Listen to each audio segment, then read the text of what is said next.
Welcome back to the Broke Investor. I am Crypto Antonio and I love silver. Thoughts? Today, we're going to be talking about the Bitcoin rally going back up to $102,000. So it looks like the bulls are in control right now. But before we get started, just remember that nothing you see here is financial advice. Do your own research on any asset, trade, investment, blockchain, token, crypto, commodity, trade, etc. I am not a financial advisor, and this here is for entertainment purposes only. All right. So with that out of the way, let's get at it. So Bitcoin, wow, what a pump! All the way up to $102,000. Currently sitting at about 101.8 as we record this right now. I had a look at the charts all day today, and it looks like, yeah, we got some pretty strong bullish sentiment coming in. Some good news coming out of the U.S. government with the CPI numbers coming in. Very bullish sentiment in the air as well. And it also looks like if you're into XRP, I'll tell you, you are in the money with XRP getting over $3 a token, which is absolutely wild for the state it's been in. But we're not going to cover that today. What we're going to do for sure though is talk about that Bitcoin pump. So we've been watching all week, and I don't think we're out of the woods yet. Even though we're at $102,000, we're at that area right now where it needs to hold. It needs to hold this in order to go up. If it can't hold $102,000, then I believe we will be returning back to the downside with potential to going back to those high $90,000 ranges. And if we lose those, of course, dropping down to the mid 90s and then further down. But it seems to be that bullish sentiment is in the air. If we could form a bull flag right now at $102,000, that'll set us up for the next leg up. The thing with these commodity prices is that once they spike, they either hold or they don't, or they keep going. I don't think it's sustainable for Bitcoin to keep going past the $102,000 level. I think we're at a major technical level right now. And then the next resistance is that all-time high of 108, which we could fly right past that in the next day. Like there's nothing saying that we have to stay at 102. But in order to remain bullish, I think we do have to start consolidating at that $102,000 level. Forming a pennant or a flag, if you know what that is. That's when you get a price jump, and then the price kind of goes sideways for a bit before it keeps going up again. I believe that is going to be, I think, leading into this January 20th date. We were about, oh goodness, we're 4 days away. I think Monday is going to be the day that we see if it's going to pump or dump. So I think we're going to have a very bullish weekend going into it. We typically don't see a lot of institutional nation states or larger money playing in the crypto markets over the weekend. Volume does drop down, but I think with the price being where it is, we could see that kind of sustain or even rally a little bit more. It's very uncertain times. I'm going to be very honest with it. I took a hit today. I was shorting, expecting the Bitcoin price to kind of stay to get rejected at about that $100,000 level in our descending wedge that we were talking about. It broke out, so I did have a stop loss put in, so I did get out. And now I'm sitting back and I'm contemplating if I'm going to be going long as we approach January 20th. I've been saying that I'm going to go long January 20th, but I just don't know what I'm actually going to do, because it's just, I feel that when I'm trading in this market right now, I just should do the opposite of what I think. So I'm going to stay out for a little while. I've lost the amount of money I'm comfortable losing. I want to try to start winning again. If you had shorted from 108, you were in a great short. But of course, it's very difficult to determine where to go with this right now. So I think I need the market to start moving in a clearer direction before I start getting back in. I've been trying to range trade this, and I've been getting burned. So not burned, but not performing as well as I would have liked. So with that out of the way, I think a great place to be, $102,000. But again, we're not out of the woods yet. I think the remainder of the month is gonna have a big effect on where we go. Bitcoin bulls, the big analysts are saying that we're gonna go to $120,000 very quickly, and I do see that happening. So I am setting up for long positions. If we dip back down, perfect time to start longing, because it doesn't look like we're going to be hitting those $70,000 ranges. It's respecting that $90,000 range just too much, becoming solid support at this level. So I think that $70,000 may be out of the question. However, anything is possible with Bitcoin. It is a treacherous asset to trade, and it is incredibly volatile. So yeah, very exciting on that front. Very like just very quiet bullishness out in the market right now. It almost seems like everyone doesn't know what to do. Just reading some reports and looking at information and charts and reading other analysts, everyone's just kind of like in this, like this ready position to figure out what their positions are going to be. But um, generally still bullish, with caution, because we can flip that at any moment. That's really all I have to say. I'm just waiting for consolidation, really. And Friday, I don't really trade Fridays. I close all my trades, yesterday, just because we do have low volatility, and when the price does pump on low volatility, it can be quite treacherous, especially leading into Monday, which is January 20th, the Donald Trump inauguration. Very uncertain times, especially with what's going on in Washington D.C.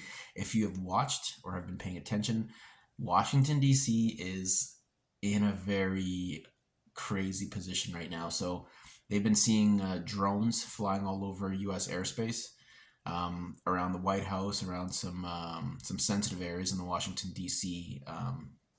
Zone, and we had a commercial aircraft actually have to turn around, taken off from, I believe, Dulles International. I believe. Don't quote me on that. But a commercial flight leaving the DC area actually had to turn around and land again, because there were drones near its flight path, and they were not on. Obviously, drones don't have. Well, who knows?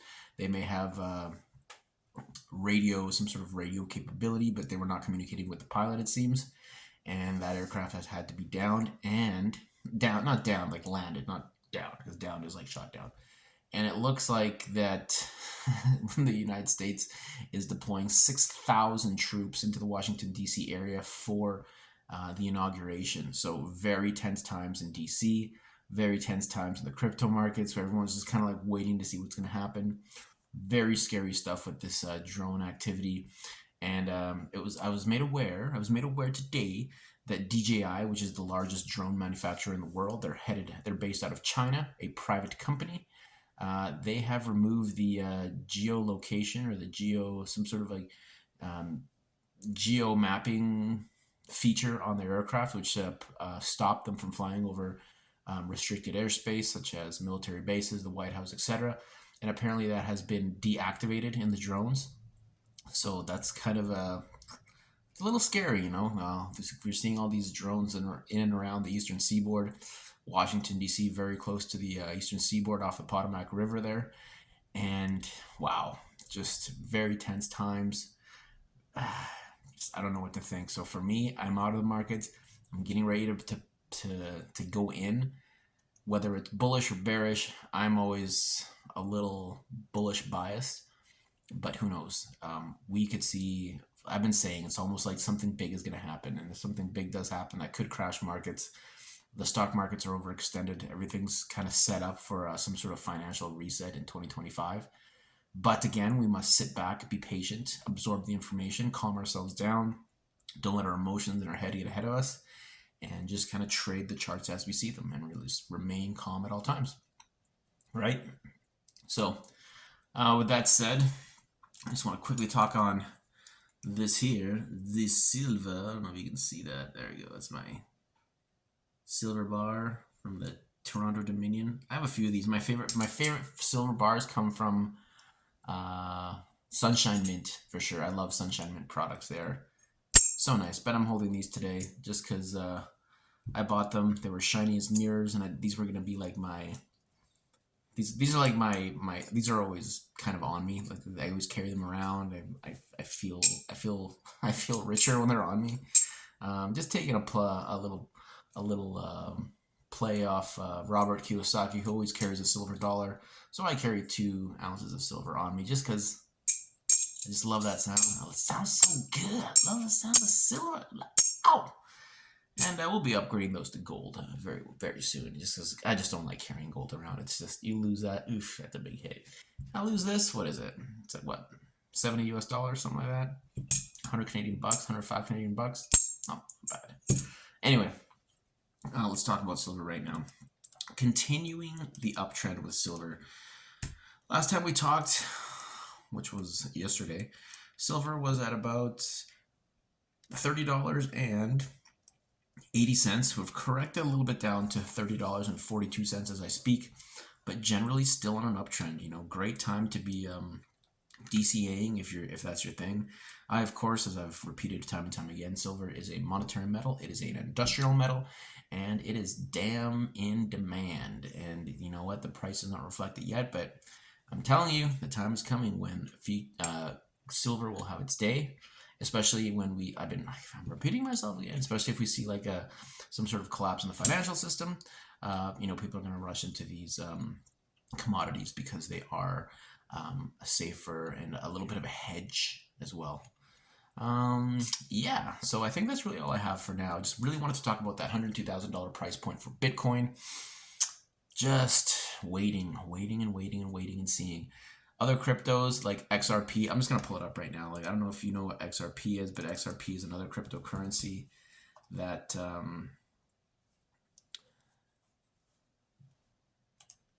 I guess it's more of a, it was used as a, it's been around for ages. XRP, it's they called it the banker's coin. It was originally designed as a money transfer or payment system, but now Ripple, the company that has created XRP, they've created relationships and deals with banks all over the world. Your bank is likely on the Ripple XRP program. They're going to be using XRP at the banking level for consumers. I know that there's a lot of banks across North America and Europe and even Asia and Australia that are on board. So they are kind of the international banker's coin, and this coin has gone absolutely bonkers. Like it was let me see here. Back in November 5th, after on the day of the Donald Trump election, the day that Bitcoin pumped like crazy, XRP was 49 cents. Today, as we speak, it's $3.28. That is a wild ride for an asset like XRP. It is absolutely the most beautiful bull flag I've ever seen on the chart, which is, you know, a bull flag is when you get the price going up, you get a consolidation, and it continues. That's a bull flag. And of course, you have a bear flag, which is the opposite, where price goes down, consolidates, and continues down further. No bull flags right now on the charts for XRP, Bitcoin, silver, or gold. Everything's in kind of go mode. But of course, we're going to be here updating you on how it's going and what we see and how we feel and where we're going to position ourselves. And of course, a little bit of the news kind of to top it off as well. But yeah, scary things happening in DC, markets being bullish, and I think January 20th is going to bring bullish sentiment. So we will wait and see. Other than that, please like and subscribe to the video if you made it to the end. I gotta start saying that at the beginning. I always forget to say that at the beginning of the video here. Okay, so thank you so much. I'm the Broke Investor. My name is Crypto Antonio. Please like and subscribe, and I'll see you later. Bye.